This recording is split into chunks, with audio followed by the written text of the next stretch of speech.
दोस्तों कल का दिन बहुत ही इंपॉर्टेंट होने वाला है क्योंकि कल के बाद 3 दिन तक मार्केट बंद रहेगा। तो कल आपको फेड से रिलेटेड जो अपडेट आनी है, फेड स्पीच और जो चीजें देखने को मिलने वाली हैं, उन पे आपका फोकस होना चाहिए, टोटल फोकस होना चाहिए।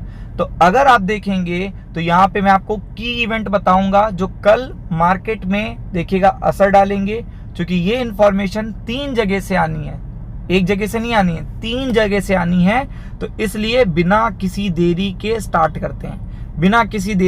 करते हैं। तो फर्स्ट थिंग आपको पता होना चाहिए, 3 दिन तक मार्केट इसके बाद बंद होगा।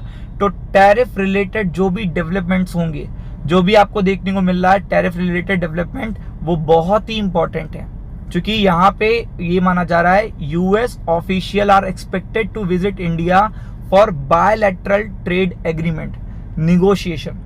तो आप समझ सकते हो ये कितनी बड़ी बात है कि अगर यूएस ऑफिशियल आने वाले हैं तो ये बहुत बड़ी बात है, क्योंकि अब इंडिया पे देखिएगा यहाँ पे इस निगोशिएशन के बाद जो भी इम्प्लीमेंटेशन होना होगा टैरिफ को लेकर, टैक्सेस को लेकर, वो हो जाएगा। ये चीज बड़ी है। और आपको पता है इसी के साथ ग्लोबल इकोनॉमिक डेटा में यूरोप से बड़ा डेटा आना है, जापान से डेटा आना है, चाइना से डेटा आना है। तो ये डेटा देखिएगा कल ही इम्पैक्ट करेगा, क्योंकि आपको पता है कि कल जो है उसके बाद 3 दिन का लंबा वीकेंड हो जाएगा, तो मंडे को अपडेट मिलेगा आपको। तो एक एक करके आपको पता होना चाहिए कि पहले आज यूनाइटेड स्टेट्स से ये डेटा आने वाला है, आज रात को ये डेटा आपको देखने को मिलने वाला है, और जापान का भी ये डेटा आपको देखने को मिलने वाला है, चाइना का भी ये डेटा देखने को मिलने वाला है। तो इसका इम्पैक्ट तो कल आपको देखने को मिलेगा 9 बजे, यानी कि जब मार्केट ओपन होगा। और जो कल डेटा आने वाला है यूएस से, यूरोप से, इन जगह से, तो वहां उसका अपडेट तो बिल्कुल अलग आएगा। उसका तो मतलब जो फोकस है वो सीधा फेड ओरिएंटेड है, क्योंकि आपको पता है यूनाइटेड स्टेट्स में जो नंबर्स आते हैं वो आने वाले हैं पीपीआई। तो अब आपको पता होना चाहिए कि आपने सीपीआई इन्फ्लेशन के नंबर देख लिए, चाहे वो इंडिया के हों और चाहे वो देखिएगा अमेरिका के हों। तो सीपीआई इन्फ्लेशन तो आ गए नंबर, अब आएंगे पीपीआई, प्रोड्यूसर प्राइस इंडेक्स आप कह सकते हो। और सबसे इंपॉर्टेंट जो डेटा आता है फेड के लिए वो होता है इनिशियल जॉबलेस क्लेम का डेटा, जिसके बाद देखिएगा मार्केट ऑटोमेटिकली बिहेव करता है कि वो फेड के लिए अच्छा हुआ कि नहीं हुआ।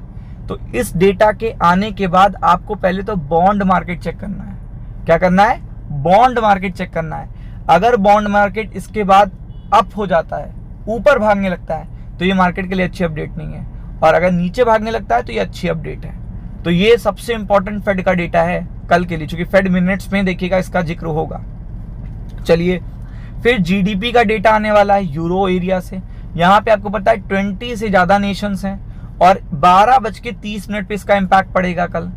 तो आप समझ सकते हो कि असर तो इसका पड़ेगा, सेकेंड एस्टिमेट है ये, तो असर तो आपको देखने को मिलेगा। और फिर ऐसा नहीं है जब हमारा मार्केट बंद होगा तो कोई डेटा नहीं आ रहा होगा, तो ये चीज सबसे इंपॉर्टेंट है। 15 अगस्त फ्राइडे को हमारा मार्केट बंद होगा, लेकिन जापान से बहुत बड़ा डेटा आना है, जीडीपी के एस्टिमेट यहाँ से भी आने हैं, और रिटेल सेल के एस्टिमेट चाइना से आने हैं, जिनका देखिएगा जापान के बाजार और चाइना के बाजार और गिफ्ट निफ्टी पे असर होगा। तो आपको पता है कि गिफ्ट निफ्टी पे असर होगा, तो देन आफ्टर दैट हमारे मार्केट में भी वो रिफ्लेक्ट होगा मंडे को। और फिर यहाँ से जो डेटा आना है वो आप देख सकते हो, retail, export price, industrial production, business inventory, Michigan inflation expectation, ये सारा डेटा आने वाला है। तो मतलब कल का दिन बहुत इंपॉर्टेंट होगा, क्योंकि कल काफी असर पड़ेगा इंडियन स्टॉक मार्केट पे, क्योंकि मल्टीपल अपडेट्स आने हैं जगह जगह से। फिर अगर आप यहाँ पे देखोगे तो इंडिया का भी कल डेटा आना है, WPI इन्फ्लेशन का। कल 14 अगस्त है, WPI इन्फ्लेशन के नंबर आने हैं। और आपको पता है ये जो नंबर आते हैं ये सरकार की तरफ से आते हैं, मतलब ये जो नंबर आते हैं सरकार की तरफ से आते हैं। तो इन नंबर के आने के बाद स्टेटमेंट आते हैं, देन आफ्टर दैट इम्पैक्ट पड़ता है। जैसे मैंने सीपीआई का बताया था, अच्छा आया तो आज आपने देखा उसका रिएक्शन। तो इसी तरीके से यहाँ पे भी 20 मंथ का लो, ऐसा कुछ एक्सपेक्टेशन हो रहा है। 20 जो पोल्स आ रहे हैं 20 मंथ लो, ऐसा कोई एक्सपेक्टेशन एस्टिमेट्स हैं। और आपको पता है फिर फॉरेक्स का डेटा आएगा, लेकिन वो 15 अगस्त को आएगा।